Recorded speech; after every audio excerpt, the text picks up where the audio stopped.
Beaucoup ne savent pas quoi penser. Il y en a qui pensent que la pleine lune a une influence, d'autres qui pensent que la pleine lune n'en a pas.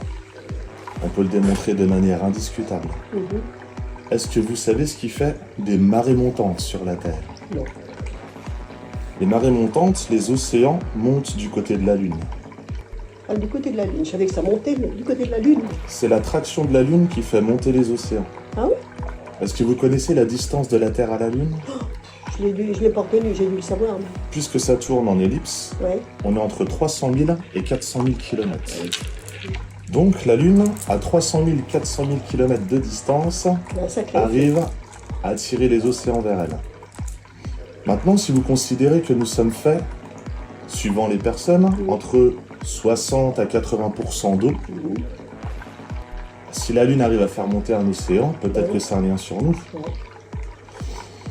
Vous avez déjà porté un seau d'eau, si on le prend un bout de brosse, ça pèse. Entre nous, un océan, ça doit être vachement lourd. Donc si la Lune arrive à attirer vers elle des océans très lourds et que nous sommes faits à 60-80% d'eau, forcément il y a un lien avec nous. Surtout si on prend en considération que ce qui fait qui nous sommes, en point de départ, on a nos cellules. Nos cellules sont majoritairement faites d'eau et nos cellules détiennent le programme de qui nous sommes. Si nos cellules qui sont majoritairement faites d'eau et qui détiennent le programme de qui nous sommes subissent elles aussi cette traction, ce champ, et encore bien d'autres mots possibles, alors oui, il y a un lien entre nous et la Lune. Il y a encore un autre. Il y a les espèces qui vivent la nuit, espèces nocturnes, et les espèces qui vivent le jour, diurnes.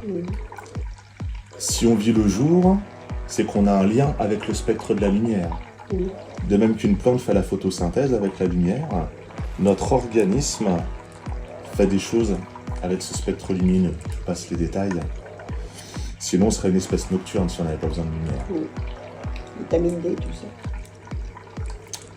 Maintenant, quand c'est la pleine lune, elle reflète l'essentiel du spectre lumineux du soleil.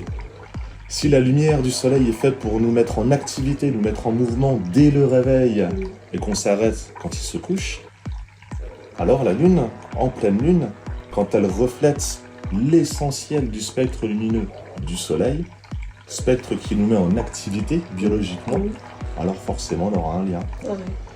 C'est remarqué d'ailleurs à l'hôpital, dans les maternités, vous parlez avec une sage-femme, vous verrez qu'il y a beaucoup plus d'accouchements pendant ces périodes. Vous en parlez avec des biologistes ou des personnes qui s'intéressent au monde du vivant, vous avez beaucoup plus de prédateurs qui chassent ces nuits-là que d'autres. Vous en discutez avec le monde médical concernant la psychiatrie, vous verrez qu'il y a beaucoup plus de folie, de démence ces soirs-là. Et même avec les services de police où on remarque aussi qu'il y a beaucoup plus de problèmes à ces moments-là. Donc la pleine lune a deux influences sur qui nous sommes par rapport au liquide, à l'eau, et au spectre lumineux.